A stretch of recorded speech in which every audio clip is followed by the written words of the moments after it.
you don't mind, can I address a few issues? Because it seemed like a lot has came out during this meeting regarding first responders and fire department and all this other stuff.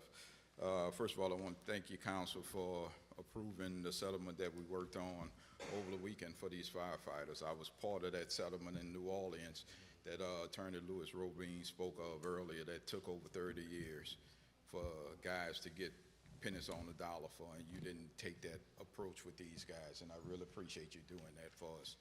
And Mr. Teff, yes, these guys are very well underpaid, and I've been speaking to this fact for a few months now.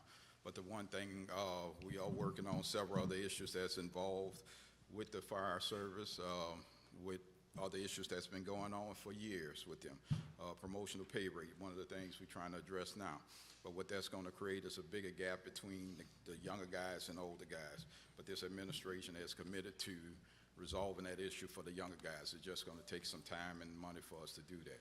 As far as the EMS stuff, back in 1986 when I went through my first EMT class, the burnout rate or the turnover rate for paramedics in 1986 was 10 years, which means you should have been keeping people in the pipeline for ever since then. And we're starting to see with the shortage of EMTs in the system now that nobody addressed that issue years ago. And the mayor, his administration, and the police chief and I have sat down many times to discuss how we can better provide medical service to the community and protect them. It's not our issue, it's not our fault that we are in this situation, but we need to come up with a solution to address the lack of medical service and the number of calls that we get in the city where there are no ambulance available, and some of them critical for these people, for the community.